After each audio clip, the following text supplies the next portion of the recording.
가정들이 대거 자금을 가져와 가지고 집을 만약 계속 우리나라 특히 그 서울, 수도권, 강남 이쪽 지역에서 주택을 계속 구입하기 시작한다면 주택 가격은 다시 또 한번 크게 상승할 수 있는 그러한 가능성이 굉장히 크다고 저는 생각을 하거든요. 그래서 이에 대한 대책을 현재 세우지 않고 있는 것이 정말 큰일이다.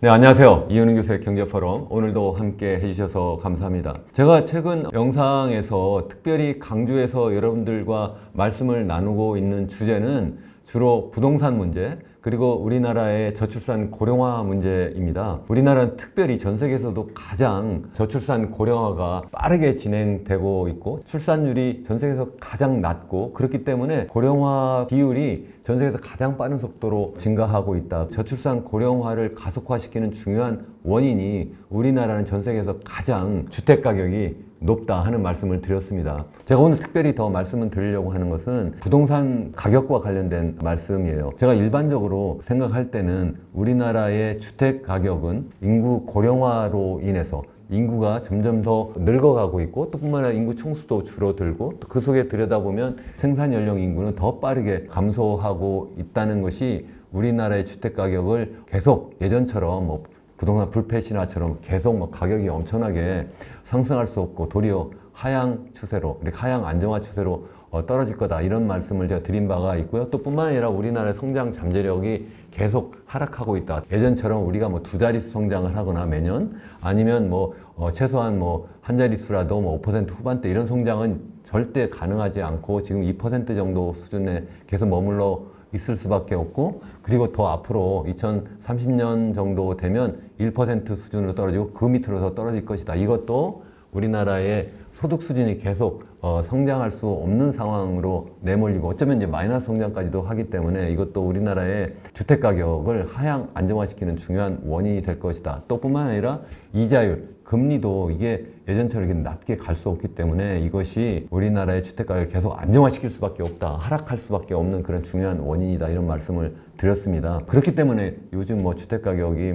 전반적으로 안정화되었다 이렇게 이야기를 했는데 최근에 와서 보면 주택 가격이 다시 또 서서히 올라간다 이런 이야기를 많이 우리가 듣고 있어요. 특별히 제가 오늘 말씀드리려고 하는 것은 우리나라의 인구 구성을 볼 때나 우리나라의 소득의 전반적인 상승 속도를 보거나 아니면 금리 수준에서 볼 때는 더 이상 주택 가격이 상승할 수가 없는데 하향 안정화될 수가 있는데 이것은 집 가지신 분들이 입장에서 생각하면 이거 정말 안 좋은 그러한 이야기다 이렇게 생각하실 수도 있지만 우리나라의 장래를 생각하면 젊은 사람들이 정말 집을 사가지고 가정을 꾸리고 아이를 갖고 키우고 그러면서 어떤 행복한 사회를 만들어야 되기 때문에 집값이 계속 오르면 안 된다는 말씀을 제가 계속 드렸는데요. 근데 문제는 정부의 정책이다 하는 말씀을 계속 드렸어요. 정부가 계속 집값을 띄우는 정책을 써버리면 이거는 경제적인 요인으로 볼 때는 집값이 떨어지는 것이 맞는데 정부가 계속 띄우는 정책을 쓰면 결국은 그것 때문에 다시 집값이 더 오르고 이것이 결국 우리나라의 그 시멘트로 쌓아 올린 그러한 경제 구조가 계속 악순환될 수밖에 없고 그것이 결국은 사람들로 하여금 부동산 불패신화를 계속 만들고 또 그것이 가계부채를 계속 키우고 그렇게 함으로써 우리나라는 점점 더 어려운 상황을 갈 수 있고 어느 순간 소위 버블이 꺼질 수도 있다. 이런 말씀을 제가 드린 바가 있는데요. 여기에서 오늘 특별히 말씀드리려고 하는 것은 그 외국인들이 우리나라의 부동산에 투자하고 있는 그러한 상황을 여러분들과 한번 같이 말씀드리려고 해요. 정부가 외국인 부동산 투자에 대해서 어떤 정책을 현재 하고 있고 그래서 앞으로 정말 어떻게 될 것인지에 대한 문제를 한번 이야기를 해보려고 하는 거예요. 지금 제가 여러분들께 보여드리고 있는 것은 지난해 말 기준으로 외국인들이 우리나라의 토지와 주택을 어느 정도 보유하고 있는지에 대한 그러한 통계 자료를 국토교통부가 최근에 보도자료로 내놓은 것을 제가 여기 카피를 해서 가져왔습니다. 토지를 우선 보면요. 외국인들이 보유한 그 토지는 전체 국토 면적에서 보면 한 0.26% 정도예요. 그렇게 많지 않은 것이죠. 국적별로 보면 미국 국적을 갖고 있는 외국인이 보유하고 있는 그 토지가 전체 외국인 보유 토지 중에서 한 53% 정도 돼요. 그러니까 과반수 이상은 다 미국 국적의 그러한 외국인이다. 그리고 이제 중국이 한 7.9%, 그리고 유럽이 한 7.1% 정도 되고 있어요. 그런데 주택의 경우에는 전체 주택 중에서 0.48% 정도, 한 0.5% 정도 되고요. 주택 호수로 따지면 총 9만 1,453호 정도 돼요. 9만 호가 넘고 약간 10만 호 채 안 되는 정도인데요. 이 정도면 괜찮은가? 이렇게 선뜻 감이 오시지 않을 텐데 나중에 더 말씀드리기로 하고요. 이 국적별로 보면 중국 국적의 그러한 외국인이 보유하고 있는 그 비율이요. 전체 외국인 보유 주택 중에서 무려 55%예요. 다시 말씀드리면 그 토지의 경우에는 한 53%가 미국 국적의 외국인이고요. 이 주택의 경우에는 무려 55% 정도가 중국 국적의 외국인이에요. 그 다음에 뭐 미국이 한 22.9%, 그리고 캐나다가 6.7%, 뭐 이 정도이고요. 지역별로도 보면 거의 경기도, 서울, 인천, 거의 이 수도권에 다 몰려 있는 것이 또 하나의 특징이에요. 이 토지의 경우에는 전반적으로 전국적으로 이렇게 분산되어 있는데, 이 주택의 경우에는 중국인이 55% 정도 보유하고 있고, 또 그것이 대부분 이 수도권에 몰려 있다 하는 것이 특징입니다.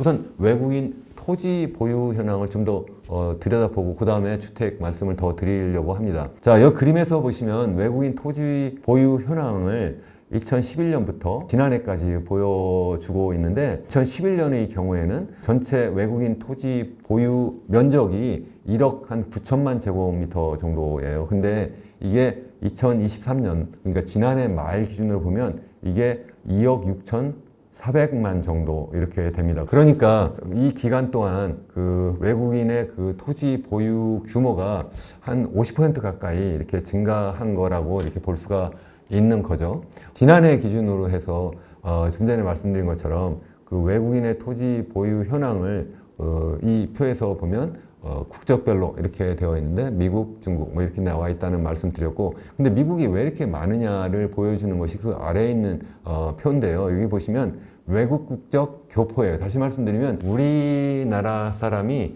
뭐 미국의 이제 시민권자가 되어서 그 사람들이 갖고 있는 그 토지가 굉장히 많다. 다시 말씀드리면 그분들이 직접 뭐 매입한 것도 있지만 많은 경우에 또 상속을 받아서 그냥 갖고 있는 것도 있지 않을까 그렇게 생각합니다. 그래서 이게 한 55% 정도 되고, 외국 법인이 또 이게 보면 한 34%다 이렇게 되어 있어. 다시 말씀드리면 우리나라에 공장을 세우거나 이렇게 여러 가지 사업을 하기 위한 그런 직접 투자 형태로 이제 외국인이 한국에 들어와서 거기에 당연히 필요한 공장 부지가 이제 있어야 되잖아요. 그것을 이제 매입한 것이 한 34% 정도 된다 하는 말씀입니다. 그래서 순수 외국인 한 10% 정도밖에 되지 않는다. 그러니까 이 토지의 경우에는 크게 문제가 되지 않는 것 같아요. 그런데 주택의 경우에는 이게 좀 문제가 좀 있어서 제가 오늘 말씀을 드리려고 합니다. 이게 보시면 국적별로 보면 좀 전에 말씀드린 것처럼 중국이 무려 55% 정도 된다고 말씀을 드렸잖아요. 그리고 또 이것이 대부분 어디에 몰려 있다고요? 다 이 수도권에 몰려 있어요. 그래서 수도권에 무려 73%가 다 몰려 있습니다. 우리나라의 그 외국인 주택 보유가 전체 그 주택 중에 한 0.48% 정도 되는데, 국적별로 보면 중국인이고, 이 사람들이 대부분 어디에 주택을 갖고 있느냐 하면 수도권에 갖고 있고요. 수도권 하면 당연히 뭐 서울, 인천, 경기 뭐 이런 건데요. 서울에도 요즘에 자꾸 이게 늘어나고 있고, 그리고 뿐만 아니라 요즘에 아주 강남과 같은 아주 우리나라의 최고의 그 특급지라고 하는 그러한 지역에도 지금 외국인들이 많이 사고 있다 하는 겁니다. 여기 뭐 연합뉴스에 있는 그러한 차트도 여러분들께 좀 더 보시기 좋게 이렇게 제가 표시를 해 나왔습니다. 특히 이게 보시면 외국인 통계가, 그러면 좀 전에 이제 주택의 경우에 2011년부터 시작해가지고 변화 추이를 이렇게 보여드렸는데요. 좀 전에 말씀드린 그 국토교통부의 그 주택 소유 통계 이렇게 자료를 보면요.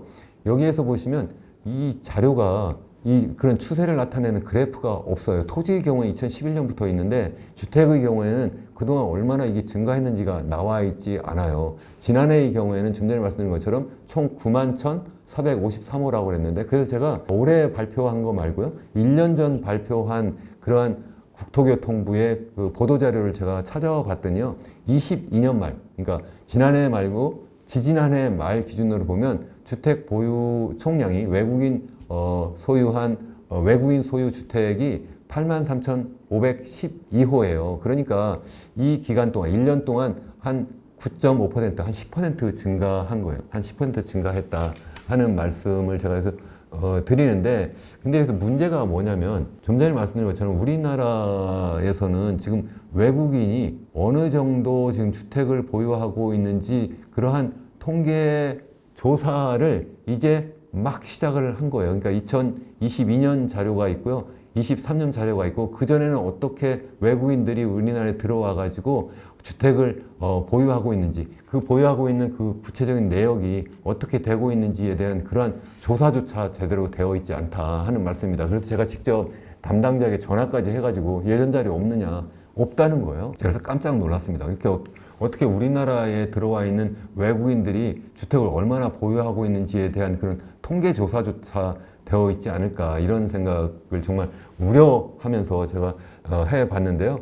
그래서 제가 예전 자료를 좀 더 찾아봤어요. 그래서 외국인 주택 소유에 대한 정부 대책이 뭐가 있나 그래서 찾아봤더니 지금 보여드린 이러한 보도자료가 있더라고요. 뭐냐면 공정한 부동산 시장 조성을 위한 외국인 주택 투기 기획조사 결과 및 대응 방안 발표, 이렇게 되어 있어요. 그래서 그 내용을 보니까 외국인들은 아무래도 우리나라 사람들에 비해서 자유롭게 주택을 구입할 수가 있다. 우선 첫 번째는 우리나라는 어떻게 되어 있어요? 그 주택을 매입하기 위해서는 여러 가지 DSR부터 시작해가지고 여러 가지 그 자금을 자기가 끌어올 수 있는 그러한 어떤 그 총액을 자기 소득이라든가 자산이라든가 여러 가지와 대비해서 이렇게 제한을 두고 있잖아요. 근데 외국인의 경우에는 그냥 무제한적으로 자기가 원하는 대로 돈을 갖다가 할 수도 있고, 또 뿐만 아니라 대출을 국내에서 하더라도 그에 대한 어떤 규제가 전혀 없는 게 하나의 문제가 있더라 하는 거고요. 또 한 가지는 외국에서 돈을 가져온다고 할 때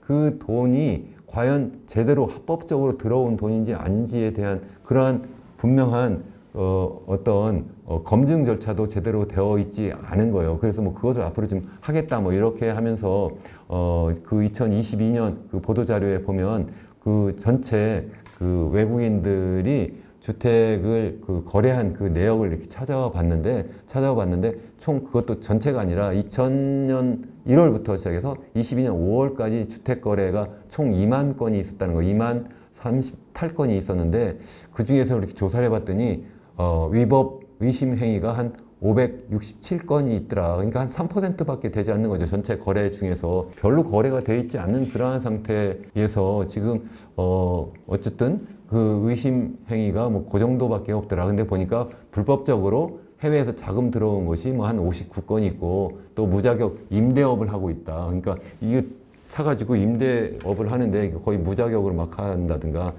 탈세도 약간 의심된다든가, 편법 대출을 한다든가, 이런 여러 가지 그러한 의심행위가 있다고 하는데, 전체 그 거래 중에서 한 3% 정도밖에 그걸 찾아내지 못했다는 거 참 제가 의심스럽다, 이런 생각이 들고요.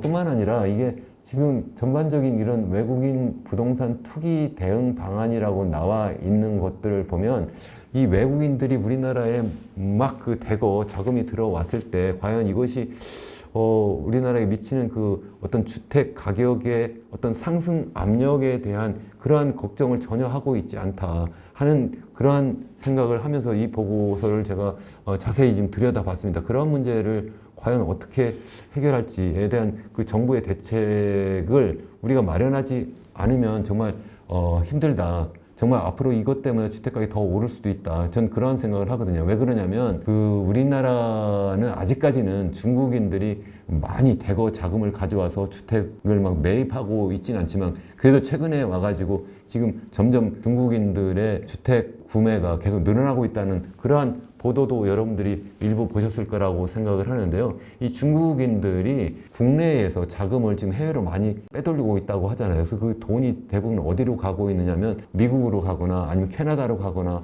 호주로 가거나 아니면 뉴질랜드로 가거나 아니면 최근에는 일본, 싱가포르로 막 이렇게 돈이 막 그쪽으로 가서 거기에서 주택을 막 구입을 하게 되는 거예요. 그래서 주택 가격이 뭐 거기서 막 뜨거든요. 그렇게 뜨니까 이들 나라에서 지금 외국인들의 주택 구입에 대한 그 엄청난 그런 규제를 지금 강화하고 있어요. 그래서 그런 것을 우리나라는 전혀 하고 있지 않은 상태라는 거죠. 다시 말씀드리면 지금 우리나라는 가뜩이나 집값이 많이 떠 있는데 만약에 중국인들이 대거 자금을 가져와 가지고 집을 만약 계속 우리나라 특히 그 서울, 수도권, 강남 이쪽 지역에서 주택을 계속 구입하기 시작한다면 주택 가격은 다시 또 한번 크게 상승할 수 있는 그러한 그 가능성이 굉장히 크다고 저는 생각을 하거든요. 그래서 이에 대한 대책을 현재 세우지 않고 있는 것이 정말 큰일이다. 저는 그렇게 생각을 합니다. 그래서 이에 대한 그러면 어떻게 해야 되는지에 대한 말씀은 제가 다음번 영상에서 말씀드리겠습니다. 그래서 오늘 영상 여기까지 일단 정리해서 말씀드리고 다음번 영상에서 여러분 뵙겠습니다. 여러분 끝까지 시청해 주셔서 감사합니다.